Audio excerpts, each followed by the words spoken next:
Welcome to Certified Phresh, the interview series with artists and producers featured in the mixes of the aesthetic deity, the bus driver himself, the lean sommelier, your plug's favorite DJ, Ryan Celsius. I'm your host, JV. Head over to YouTube and tune in to Blaze Bus Radio, the Ryan Celsius live stream playing 24/7 lo-fi, experimental trap, funk, vaporwave, and other groovy tunes set to psychedelic visuals. On IG, he's at Ryan.Celsius. On SoundCloud, he's just Ryan Celsius. Follow Certified Phresh on IG at rc.certifiedphresh. That's fresh with a PH. Today's guest is Motherboaard. A native of Georgia, Motherboaard grew up in a typical small rural town. He lays his head in ATL now, a hot spot for hip-hop and meeting the music industry's biggest movers and shakers.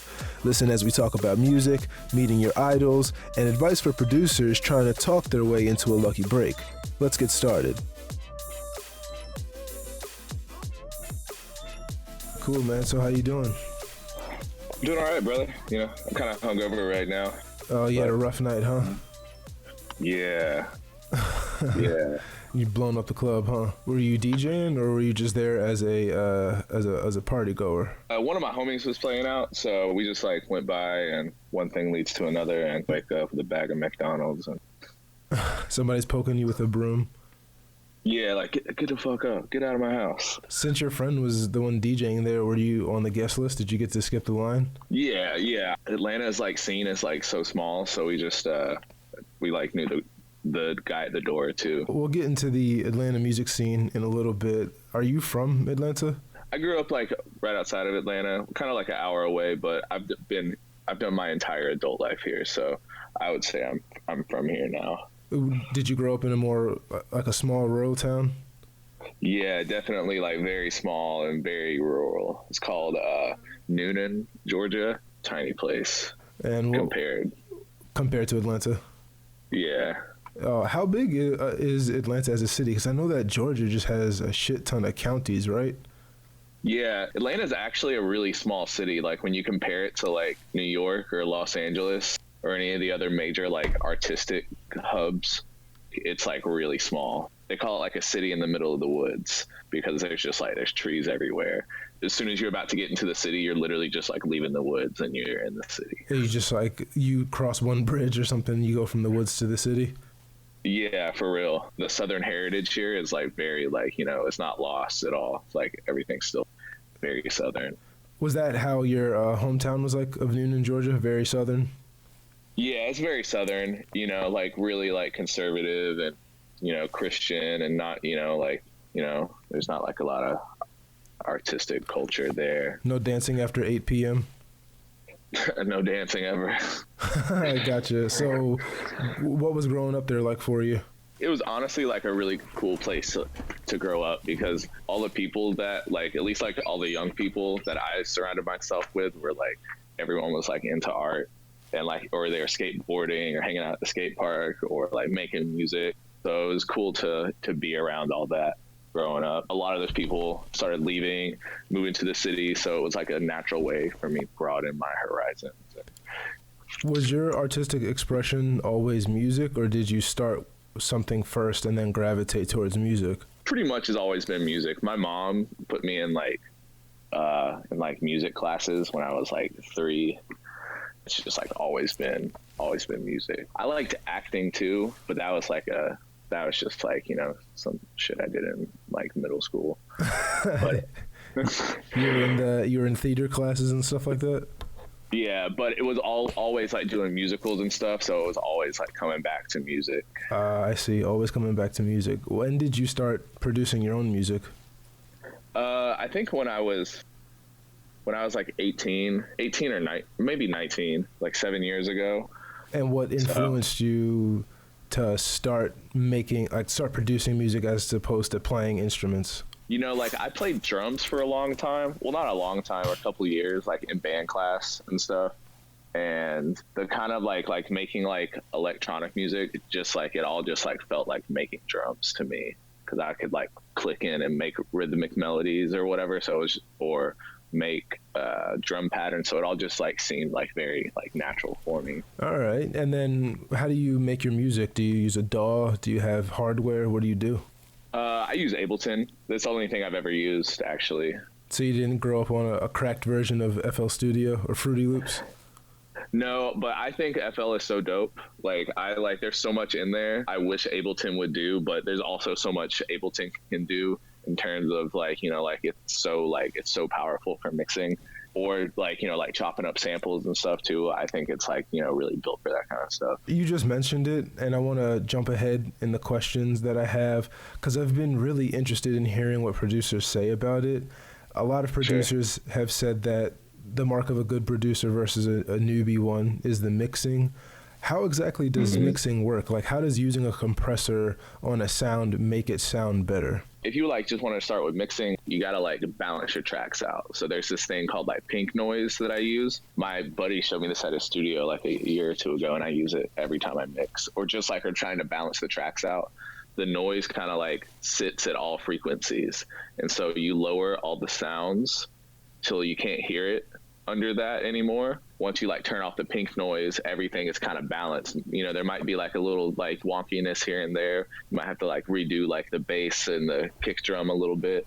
So that for me was when I was really trying to dive into mixing, getting a balance of that was okay, now I can actually hear what I'm doing in the mix. So when you're which I think this is a very good mark of a good producer, is when you're doing drums, you want to kind of recreate the drum set the way you're mixing too. The hi-hat is going to sit to your left, and so you want to take that sound and put it to the left a little bit. And then maybe the snare's not right in front of you, it's a little bit to the right maybe, and so you want to do that just a little bit to the right. I don't know if that's just if everyone in hip-hop music does that. When I went to school for music a little bit, that was one thing they told us to do.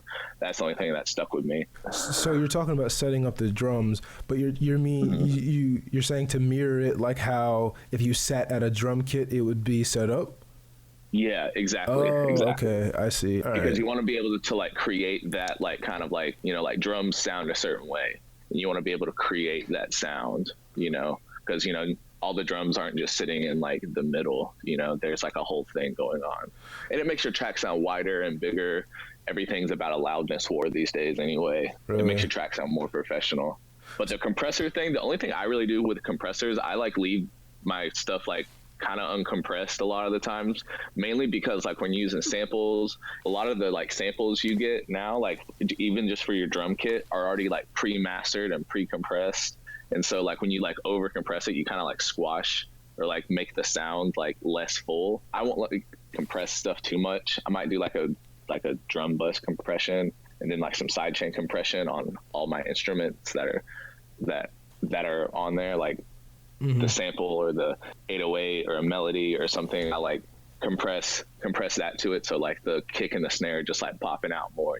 You can get the head knocking and going, and you can just get the full vibe of the song a little bit better. So you also mentioned something that I want to talk about, that I've also talked about with other producers, which is side chaining. I do want to talk about that, but first, my last question on mixing. When you're making a track, do you mix every single instrument that goes into the track, or do you put it together and then mix it all down when it's as one file, if that makes sense? I like to keep it on a vibe level, Hudson Mohawk and Lunas talked about this when they were making that Tonight project. They were and it's kind of kept me in that mode of you just make a beat and then you move on, and then you make another one and you move on. And then when it comes to mixing, that stuff can it cannot be fun sometimes, because it gets tedious. So I just wait till I get done with all the beats I feel I'm going to make for that day or that week or something, and then I mix it down. It just can take the vibe out of stuff, be oh man, this kick drum doesn't sound 100% right. So I might spend 2 hours mixing this kick drum to sit properly. And in that 2 hours, I've lost, the whole vibe of this 4 or 8 bar loop that I have, and lost the inspiration behind it. So I I make the whole beat and then I move to the next one. So mixing is more of a scientific thing that can kind of take the artistic or creative element out of making a beat? Sometimes it's tedious, I mean, I'm not the best mixer in the world by any means, but I try. Sometimes it can be like frustrating and like It can just be a pain in the ass. Yeah, especially when you're like trying to be in a vibe and like a flow state and you're just trying to make some art and express yourself. It's like, you know, if you were painting and then you started like, be like, okay, well, fuck this paintbrush. I got to make my own paintbrush. So really quick, what's your opinion on side chaining? I hear people that like love it, and then other people think that side chaining is ruining producing music. What's your opinion? I love it. I think it's cool. I've always loved it. Like whether it's, I was listening to like house records or like Flying Lotus stuff or like Sam I Am stuff or like whatever, that side chain was always just like such like a interesting thing that was happening, especially in like rap music too, or like at least in like beat music. Like the side chain thing was just like so fucking cool. Like, cause you're like, what is that pumping sound? Cause you can like, they call them like ghost drums, and you can have like a different drum pattern that's like side chaining your instruments, and then like another like another kick that's not being side chained to the or another kick sample going that's not being side chained. And you know, you can create like really dope like rhythmic patterns that way, and I think I'm all for it. What's a track that somebody could listen to that would show them a good example of side chaining? Because isn't it just when a drum hits, part of the music ducks out so the drum can hit really good? Yeah, exactly. I think like Flying Lotus's 1984. Is that the right song? It's like what album is it off of? Or it's 1983. I think it's the song. If I'm thinking right, that this is the right song. Yeah, I might be thinking of a different song. Another one. Now I gotta like know this song.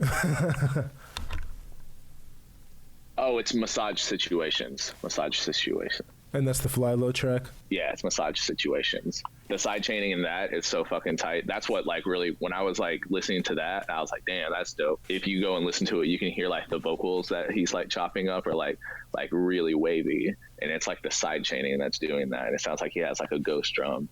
Ah, okay. Going on.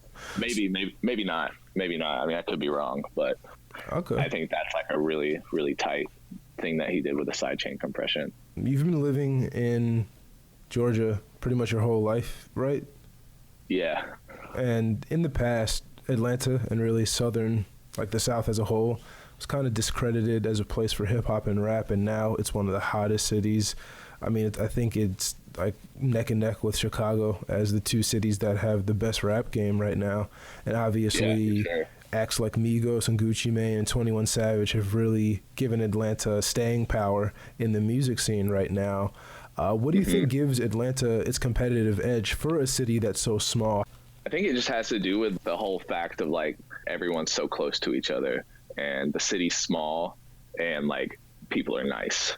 You know, like Southern hospitality has like a big thing to do with that. You can go to a party and then like meet everyone you need to meet within like going like just popping around to like 2-3 different clubs, because everyone, you know, a lot of people are out and a lot of people are down to talk and be friends, and which is honestly like kind of crazy. And I think that like that part of like Southern hospitality, the way it translates into the music industry, like creates those like friendships that, you know, across like all the different little like music pockets in Atlanta. And I think that definitely helps with creatives coming together and making dope records. I don't think like Atlanta's rap scene is like one thing. I think it's just like a whole Southern rap scene, like Louisiana and Alabama. Oh, okay. Those parts were just like so ignored. The way like Memphis rap still influences like Atlanta rap, and the way like Manny Phresh, like, you know, still influences like Atlanta rap music. I think like the whole like Southern rap culture in itself, there's just like so much going on. But I mean, Atlanta just like leads the way in general. I think because like it's such an industry place, you know, it's like they say it's like the Hollywood of the South. And I think that's why it kind of like leads the way right now. We don't want to be New York. We don't want to be LA. We don't want to be Chicago. We're going to be the South. So it sounds like Southern rap has a lot of different influences and different styles, and of course there's other cities that people can travel to meet industry players and stuff like that. But it sounds like for the South, it's like they all kind of come from different places but congregate to Atlanta, and then Atlanta pushes and disseminates all of that sound out, and that's how we're able to hear about, you know, like 3-6 Mafia, 8 Ball, MJG, well, and of course like UGK is like a little more Texas, but I'm sure they get love in Atlanta. Yeah, I mean, like Southern rap culture, it's all just, I don't know. If you listen to like 21's new album, it sounds like a 3-6 Mafia tape. Or even just like, you know, like the drum patterns and like stuff like that is like, so like Atlanta just like, or the South has a sound, you know, like the 808 drums and the snappy hi-hats and like the, you know, like the quick little snares and everything that just like is just like Southern, whether you're like Broward County or you're like in Memphis or like whatever, like, you know, those type of drums are like just so specifically Southern. Just that Southern sound. Earlier when you were talking about the Atlanta music scene and everybody really knowing everybody, and if you bounce around to a few clubs, you can meet everybody that you need to meet in one night. Are strip clubs still considered places that act as tastemakers, where an artist will drop like a hot track or a new single and get that stamp of approval from the club circuit before it blows up? Oh yeah, I think so for sure. Magic City is Magic City. It's an institution. Like everyone knows, whether you're like, you know, from Atlanta or not, you know, like Magic City is where you go for like, especially for like rappers to like go and like play records out and like, you know, like see how the strippers react. Cause you know, if the strippers like it, everyone else is going to like it. Let's start talking about your music and interacting with Ryan Celsius. How did you first hear about him? You know, one of my homeboys, when I would like go hang out with him, he would like always have those playing. And I started like listening to it and I was like, oh, I know what they're doing. So, you know, I'll make this stuff. But you said that you knew what they were doing. What does that mean? So the production was like, it's like, you know, like I could like piece out I could like visualize what they're doing in Ableton in my mind. And I was like, oh, okay, I get this. It was just like the sample selection was like so tight. That's what like drew me in, like all the like different weird, you know, kind of like samples people were using on top of like trap drums. Yeah, okay. And was listening to Ryan Celsius your first introduction to funk? Yeah, I think so. Yeah.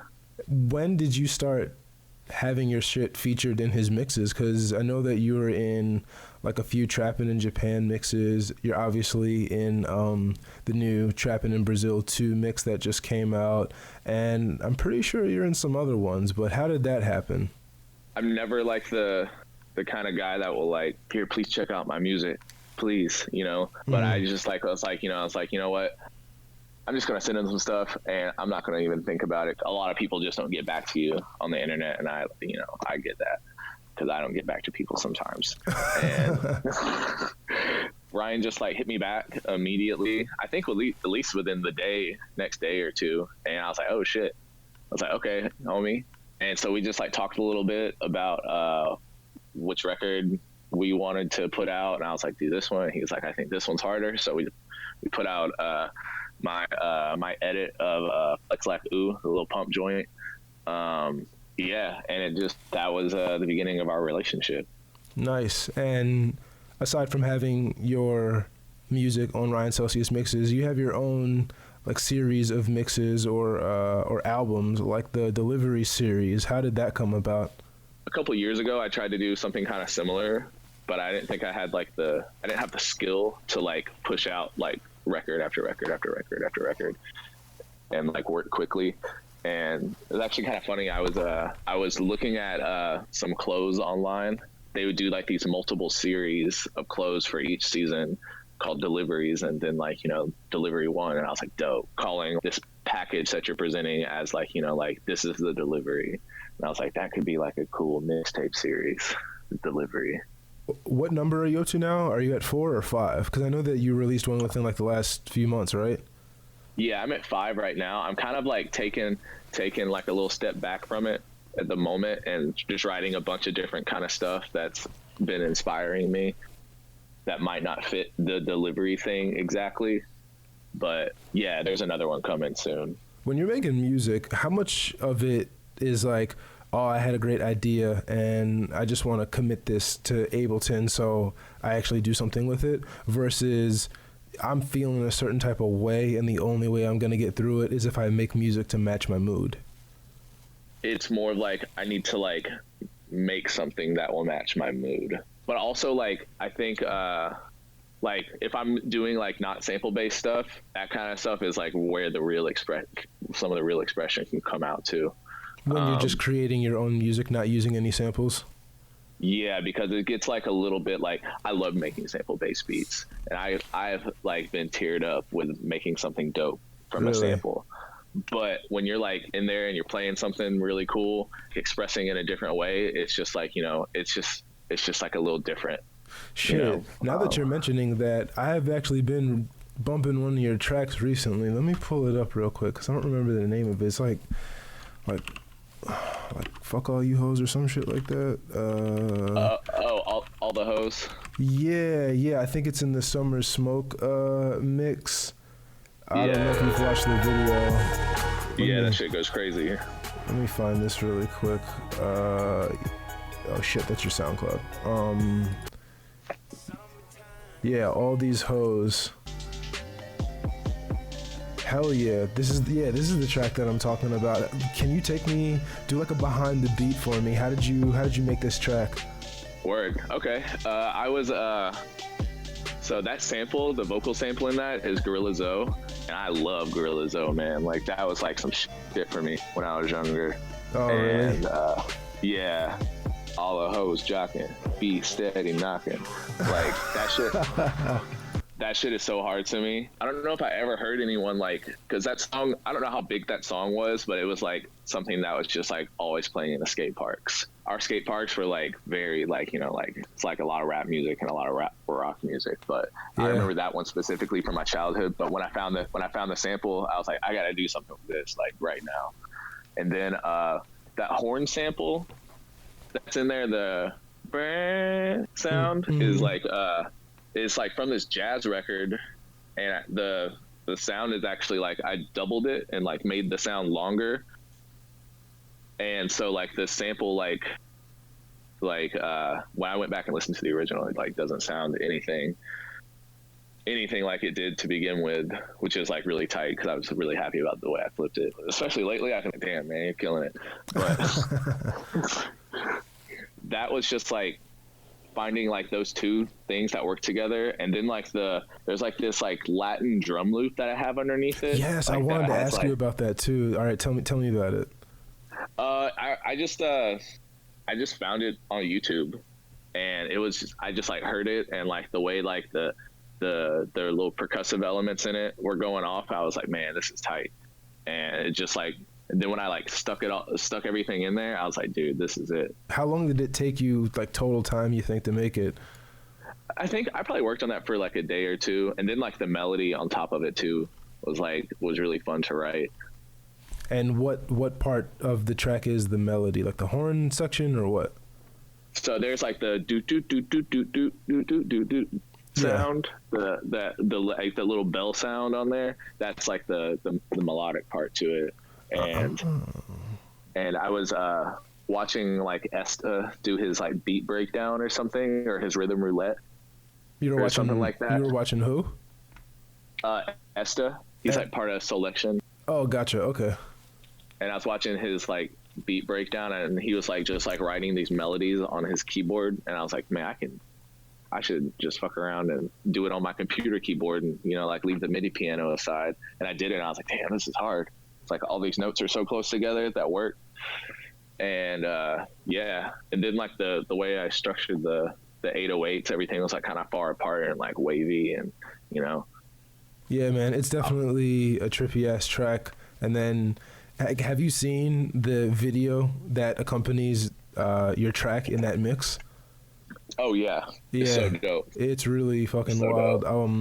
When I was hanging out with Ryan, he was telling me about it, and that's pretty awesome, man. Well, thanks for giving me a little behind the scenes on how you made that beat. It's a really dope track. Thanks, man. I appreciate that. Yeah, no problem, no problem. So I wanted to talk to you about something else because like we'll DM each other every now and then on Instagram. Can you tell me about the time you met Lil Boosie? Oh, Lil Boosie? Yeah, that's funny. So we were, so me and my homeboy Wahid and my homeboy Dell, we were like, I think we were like, we just like DJ'd at the W Hotel in downtown Atlanta. And like the W Hotel in Atlanta, like it used to just like that shit would go off.